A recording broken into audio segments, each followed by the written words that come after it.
ഇടതു സർക്കാരിനെ താഴെ ഇറക്കാനുള്ള കോൺഗ്രസിന്റെ പ്രധാന പ്രചാരണായുധമായ ഡീൽ ആരോപണത്തിന്റെ മുനകളൊടിക്കാനുള്ള വേദിയായി മാറിയിരിക്കുകയാണ് പിണറായി ഉന്നയിച്ച ചോദ്യം രാഷ്ട്രീയ കേരളം ചർച്ചയാക്കുന്നു. പാലക്കാട് മുസ്ലിം സ്ഥാനാർത്ഥിയെ നിർത്തിയതാണോ പ്രശ്നമെന്നാണ് ഇന്നലെ പിണറായി ചോദിച്ച ചോദ്യം. എന്നാൽ ഇന്ന് പിണറായി വിജയൻ ട്രാക്ക് മാറ്റി. പാലക്കാട് നിന്ന് നേരെ അമ്പലപ്പുഴയിലേക്ക്. CPM ബന്ധം അവസാനിപ്പിച്ച് UDF പിന്തുണയിൽ മത്സരിക്കുന്ന G സുധാകരന്റെ പരാമർശമാണ് ഇന്ന് ആയുധമാക്കിയത്. ഡീൽ ആരോപണം UDFനെതിരെ തിരിച്ച് പിണറായി വിജയൻ BJP വോട്ട് കിട്ടുമെന്ന് G സുധാകരൻ പറഞ്ഞത് ഏത് ഡീലിന്റെ ഭാഗമെന്ന് ചോദിക്കുന്നു. സുധാകരനെ നിർത്തിയ ഉത്തരം പറയണമെന്നും ആവശ്യം. പ്രതികരണത്തിലേക്ക്. ഒരു സ്ഥാനാർത്ഥിയെ നിർത്തിയിട്ട് BJPയുടെ നിന്ന് അടക്കം അതോ നിശ്ചിത എണ്ണം കൃത്യമായിട്ട് ഇത്ര വോട്ട് എന്ന് വാങ്ങാൻ പറ്റുമെന്ന നില വരുന്നുണ്ടെങ്കിൽ അത് ഏത് ഡീലാണെന്ന് അവർ തന്നെ പറയേണ്ടതാണ്. ഞാനെല്ലാവരും അത് പറയണം.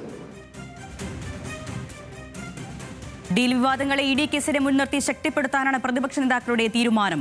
കരുവന്നൂരിലും കൊടകരയിലെ CPM-ഉം BJP-യും തമ്മിൽ പരസ്പര ധാരണയിലെന്ന് പ്രതിപക്ഷ നേതാവ് VD സതീശൻ ആരോപിച്ചു. BJP CPM-ഉം തമ്മിൽ അങ്ങോട്ടും ഇങ്ങോട്ടും സഹായിക്കുകയാണ്, പരസ്പരം പുറംചൊരിഞ്ഞു കൊടുക്കുകയാണ്. പാർലമെന്റ് തെരഞ്ഞെടുപ്പ് വന്നപ്പോൾ എല്ലാ മാധ്യമങ്ങളും പറഞ്ഞു കരുവന്നൂരിൽ ED പിടിമുറുക്കി. അപ്പൊ ഞാനൊന്നൊരു പ്രസ്താവന പറഞ്ഞു, ED പിടിമുറുക്കിയത് കരുവന്നൂരിലല്ല, തൃശ്ശൂർ ജില്ലയിലെ CPM നേതാക്കന്മാരുടെ കഴുത്തിലാണ്. പിടിമുറുക്കിയപ്പോൾ ഇവന്മാർ പേടിച്ചുപോയി. ഇവരെല്ലാവരും ചേർന്ന് BJPയെ സഹായിച്ചു, പൂര കലക്കി, സുരേഷ് ഗോപിയെ ജയിപ്പിച്ചു.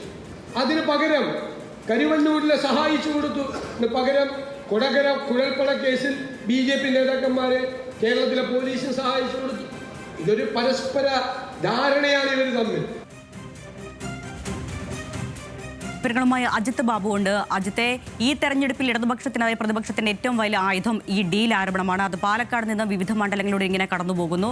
ഇപ്പോൾ ഏറ്റവും ഒടുവിൽ മുഖ്യമന്ത്രി നടത്തിയത് സുധാകരന്റെ അമ്പലപ്പുഴയിലെ പരാമർശം ചൂണ്ടിക്കാണിച്ചുകൊണ്ടാണ്. മറുവശത്ത് ഇതിനെയാണെങ്കിൽ പ്രതിപക്ഷം നേരിടുന്നത് ED കേസുകളെ ബന്ധപ്പെടുത്തിക്കൊണ്ടും. എങ്ങനെ വിലയിരുത്താം?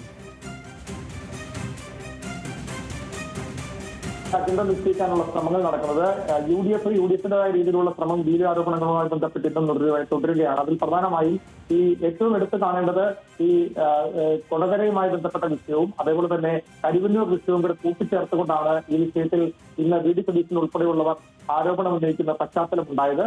അതുകൂടാതെ ഏറ്റവും എടുത്തു കാണേണ്ടത് ഈ വിഷയത്തിൽ ഇന്ന് മുഖ്യമന്ത്രി G സുധാകരന്റെ പത്രസമ്മേളനത്തിൽ G സുധാകരനെതിരെ കടുത്ത വിമർശനം ഉന്നയിച്ചുകൊണ്ടാണ് സംസാരിക്കുന്ന സാഹചര്യം ഉണ്ടായത്. അതിലെടുത്ത് പറയേണ്ടത് G സുധാകരൻ കഴിഞ്ഞ ദിവസമാണ് ഒരു പൊതുയോഗത്തിൽ തനിക്ക് ഇത്തരത്തിൽ UDFിന് ലഭിക്കേണ്ടി വരുന്ന വോട്ടുകളുടെ കാര്യം പറഞ്ഞത്. ആ വോട്ടുകൾക്കപ്പുറത്ത് 5000 വോട്ടുകൾ BJPയിൽ നിന്ന് ലഭിക്കുമെന്നുൾപ്പെടെ ഒരു പ്രസംഗത്തിൽ പറയുന്നുണ്ട്. അതിന്റെ വീഡിയോ ദൃശ്യങ്ങൾ ഉൾപ്പെടെ പുറത്തു വന്നതിന് പിന്നാലെ വലിയ വിമർശനങ്ങൾ അടക്കം ഉയർന്നു വരുന്ന പശ്ചാത്തലവും ഉണ്ടായി.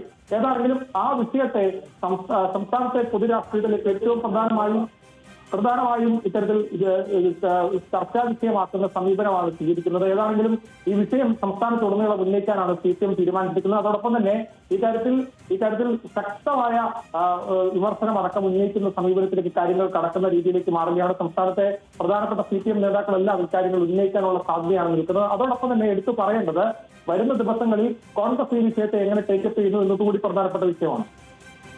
തീർച്ചയായും ഈ വിഷയം എന്തായാലും ഇങ്ങനെ വരും ദിവസങ്ങളിൽ മാളിക്കത്തുമെന്നതിൽ സംശയമില്ല. അതിന്റെ പ്രത്യാരോപണങ്ങൾ ഇനിയും വരും മണിക്കൂറുകളിലും ഉണ്ടാകും. അജിത് ബാബുവാണ് വിവരങ്ങൾ നൽകിയത്.